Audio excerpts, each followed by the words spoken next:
Conservatives are getting under Carney's skin. Welcome back to Moose and Loose. My name's David. Today we're in the House. We've got Mark Carney getting questioned. Conservatives grilling the Liberals on their lack of budget. Liberals get blasted on immigration, as well as the 5 million Canadians who have visas running out this year and need to go home, but there's no mechanism to do that. Let's jump into this. Got Marty up north with this one. It says Canada had its third largest increase in total government debt relative to the economy among 40 high-income countries. This is not a good thing. We are one of the most indebted countries on earth. Canadians are living way beyond their means. It's been like this for a long time. When I worked in the video game industry, everyone was maxed out. You're spending 70% of your income on rent or a mortgage. As this shows here, within the G7, Canada had the largest spending, 2014 to 2024, plus 6.3. Debt burden, 25.2. I mean, comparative, yeah, America's almost half. Every other country's better. Got this one here showing the Canadian dollar continues to strengthen. So this shows over the past 3 months here. Interesting, considering the state of everything else in Canada. Well, the USD has been weakening since January this year. So yeah, if you want to believe the CA is getting stronger, okay then. Donald Trump's tariffs have wreaked havoc in the stock market. So things are not exactly stable with what direction anything is really going. As someone else has posted here,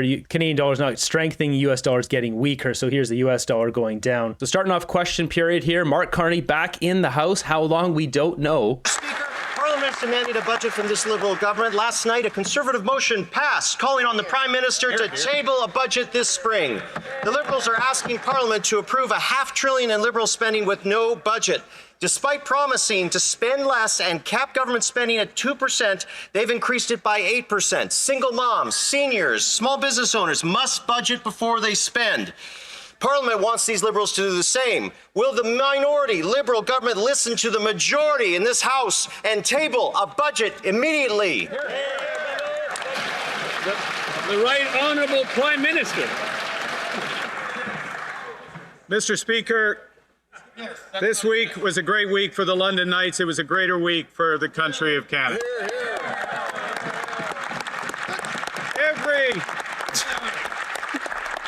What is this clown show where they all stand up and clap for no reason? Every First Minister in Canada, from Quebec, from the provinces, from the territories, Government of Canada agreed on a plan to build Canada strong. One Canadian economy out of 13. That's what this country did. That's not true. David Eby wasn't there. He's in Japan, and he didn't agree to anything. Thanks for the update, but what about a budget?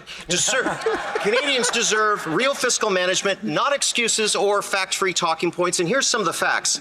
Liberal consultant spending is expected to rise 35% to $26 billion, breaking their promise to cut down on consultants. Fact. Wow. Liberals promised $20 billion in elbows up U.S. tariffs, but later dropped them with no regard to affected Canadian workers or fiscal impacts. Fact. The majority of this chamber voted last night for a spring budget. Fact. On what date would the Liberals face the facts and table a budget for their $500 billion in new spending? The Right Honourable Prime Minister.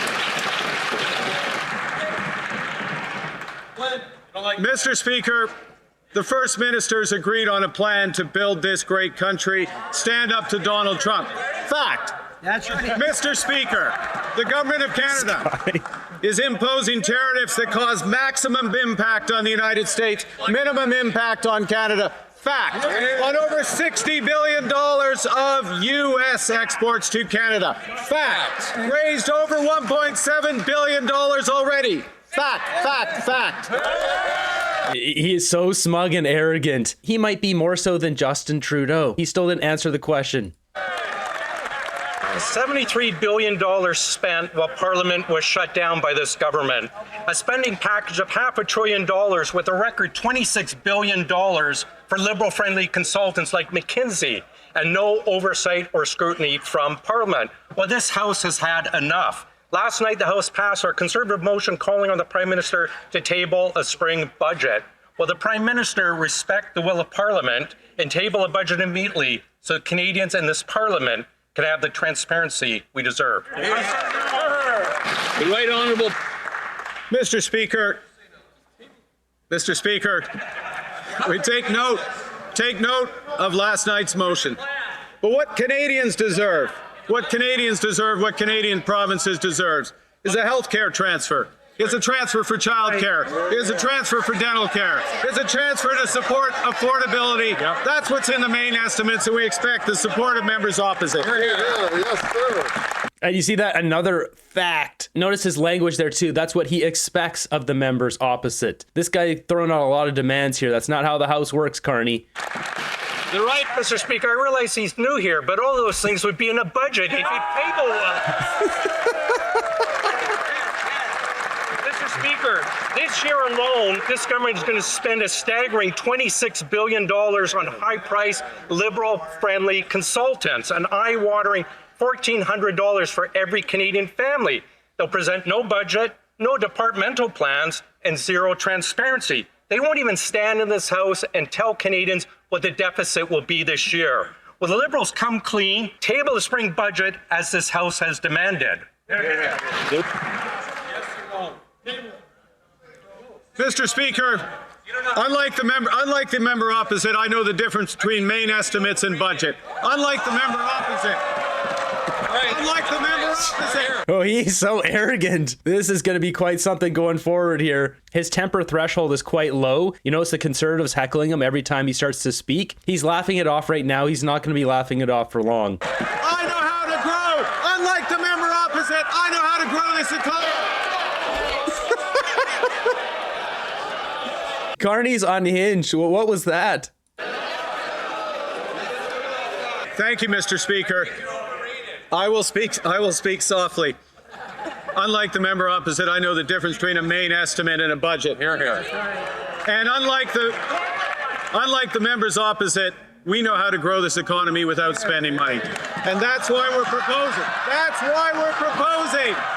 A bill to build one Canadian economy out of 13. And all the provinces and Quebec agree. Here.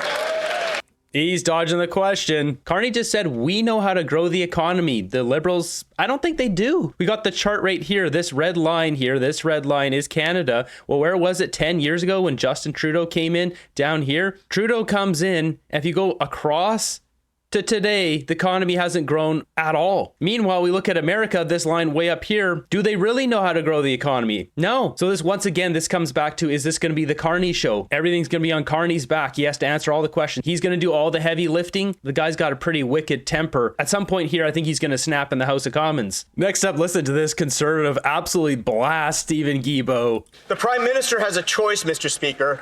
Break from Justin Trudeau's legacy or double down. He can get rid of the pipeline ban today, the shipping ban today, the production cap today. So let me ask again, will the former radical environment minister, the Greenpeace activist once arrested in my riding, and now the Minister of Canadian Identity, stop attacking the very identity of Canada itself? Wow.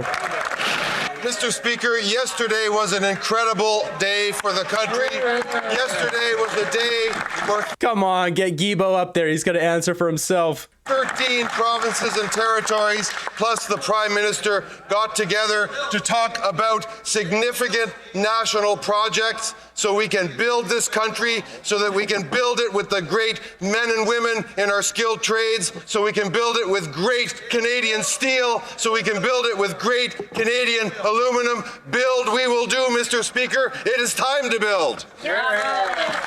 Yeah, so it wasn't time to build for the last 10 years, and you guys were going to lose the election, and now it's time to build? Is that what's going on? Mr. Speaker, the Liberals invited millions of migrants into Canada, knowing full well they didn't have the economic and social infrastructure to support them. Now Canada has a massive housing crisis, endless healthcare wait times, and countless Canadian youth without jobs.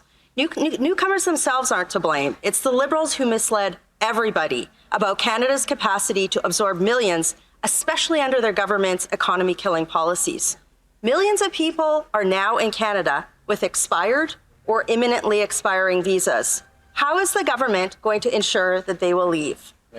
I mean, that's just it. A lot of people coming over from India, they're sold a promise that can't be fulfilled. The Liberals lied to them. The Liberals lied to us. The Liberals have lied to everyone. It's time to have all these people who were lied to. They have to go. We don't have room. Our healthcare can't handle it. Housing in Canada can't support it. So this is a great question. How are they going to have all these people with expired visas go back home? Thank you very much, Mr. Speaker. Thank you to my colleague for that great question. Today is a great day in the country. We introduced a very important bill that getting us to take steps to strengthen our immigration system and our integrity in the system while also upholding our humanitarian commitments. So as global migration patterns evolve due to conflicts and crisis, Canadians expect a resilient and responsive immigration system, and that is exactly what we are doing. What a weak response. So that's the new immigration minister replacing Mark Miller. She had a whole lot of nothing to say. So just to reiterate, by the end of this year, nearly 5 million people will be in Canada with expired or expiring visas, and the government has no plan on how they're going to get them to leave. We have a housing crisis, a youth jobs crisis, healthcare wait time crisis. And knowing this, the Liberals have already issued nearly 177,000 new temporary foreign work permits this year, a 10% increase from the last quarter. That's the same amount of people as Kelowna. Well, with a youth unemployment crisis, why did the government increase the number of temporary work permits this year? As she came with her numbers, they brought in, I believe, 844,000 people in just the first few months here of the year. And we have all these people that need to go. Like, the situation's crazy. We need to lock down our country, drop immigration to 50,000 per year, limit temporary work permits to absolutely essential things. And these things should be verified, and there should be penalties for companies taking advantage of this situation, to take advantage of the cheap labor and not employing Canadian youth. I mean, we talk about this elbows up crew, the Liberals here. They're all about Canadian made products, but they're not all about employing Canadians. I mean, the whole situation's preposterous. Mr. Speaker, we take our immigration system very seriously on this side of the aisle, as I know all Canadians do. And for that reason, we are strengthening the integrity of our system while maintaining the humanitarian ability that we have in this country. Make no mistake, Canada takes its obligations seriously, and we are strengthening our asylum system to make it more efficient and more efficient and flexible. And we will be doing exactly that. Canada's in bad shape with losers like this running immigration. They're not doing anything. It's funny too. Look at Mark Miller's face here. Make that a little bigger. He looks so sad. The guy, he's looking at his long lost job. It's funny they put him right behind her. Got this one here. It says, someone in the Carney Liberal government needs to explain to me, like I have two brain cells fighting for first place, how they have brought in over 800,000 new immigrants so far this year when we have people living like this in Abbotsford. So they're talking about at a rest stop, parking lots. You have people living in their campers. It is sad. Look at this. How many people living here?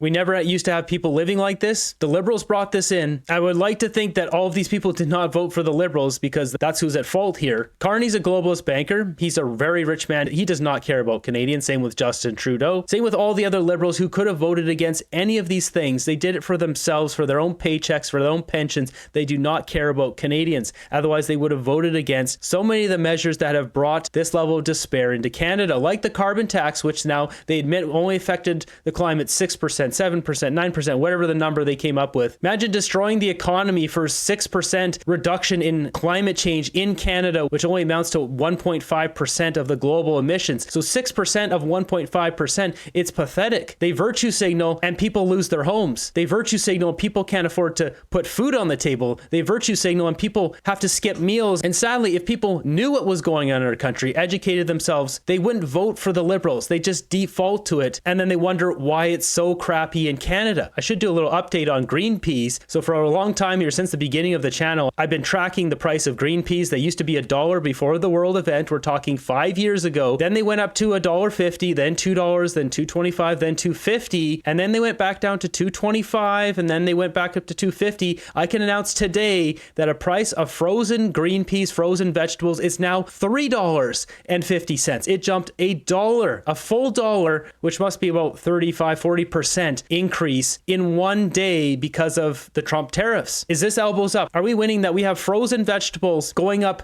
in 5 years 350%? Is this elbows up? Another example to something else completely random, pine pellets. Those little pellets that disintegrate, you can put them in a litter box, or people use them as horse bedding or any of that kind of thing. Those used to be $9 for a bag. Now they're $22. So towards the end of the question period here, the NDP are allowed to speak. Jenny Kwan absolutely destroys Mark Carney. The Prime Minister, out of the left side of his mouth, said his first focus is on deeply affordable housing. Then, out of the right side, he said they will fundamentally rely on the private sector to build it. Yet, as a banker and former chair of Brookfield Asset Management, he should instinctively know that big developers' first priorities is to maximize profit. Deeply affordable homes will not just magically materialize. Will the Prime Minister commit to bringing back a national co-op and social housing program with deep core subsidies now?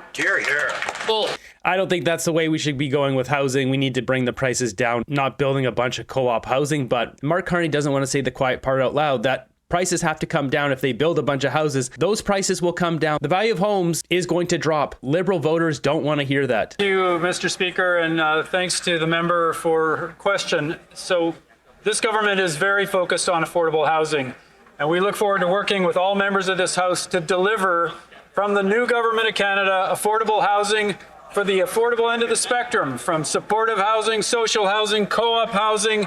We need to focus where the need is greatest. That is where we will focus. We will work with the private sector to help deliver on market housing and rental, but the stress has to be on the most affordable housing for those who need it.